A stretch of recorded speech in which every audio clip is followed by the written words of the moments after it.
The last 2 weeks have not been very good for football. But for those following the work of investigative journalist Andrew Jennings, it should come as no surprise. For years, Jennings has been saying that many persons, past and present, who have worked for FIFA are kleptomaniacs.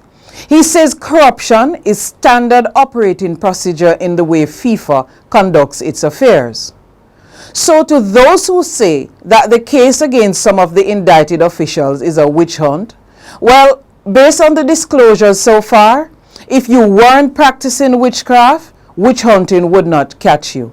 And I am not surprised that it took a woman to begin the cleanup. That also is standard operating procedure. Another standard operating procedure is West Indies losing to Australia again.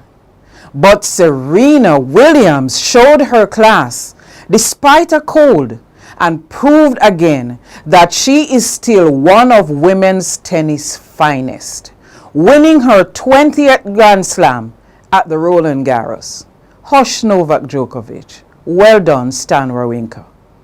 Then there was the Barcelona win over Juventus in the Champions League. And Saturday's magic, American Pharaoh breaking a 37-year jinx to win the Triple Crown in American horse racing. Truly moments of beauty. And speaking of jinx, I knocked her last week for fasting with Usain Bolt. 48 hours later, after I recorded my criticism, she apologized. 24 hours after I criticized her, I was in the hospital. She really named jinx for true. In that case, Bolt, your corner dark at World Championship. I see a jinx coming. But back home, large numbers of Jamaica Constabulary Force members fell ill to ghost virus catch-all syndrome, ghost virus 2. Apparently, the symptoms caught the medical profession by surprise, and they were unable to diagnose it.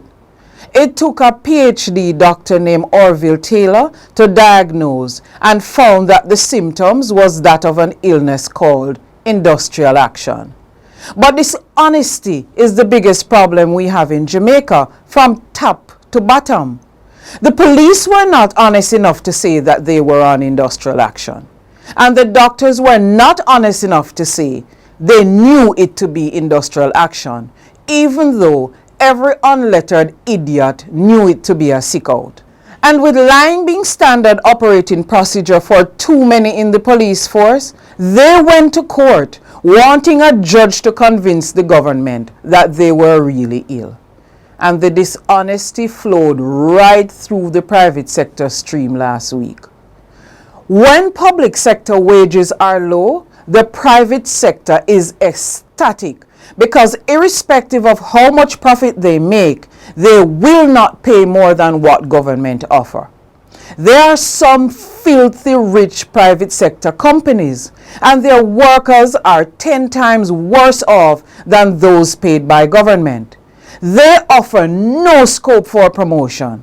They are punitive, and workers value less than a used scandal bag.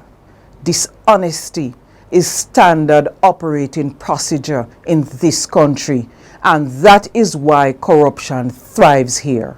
Until we can face our demons and accept our penchant for dishonesty, we are going nowhere.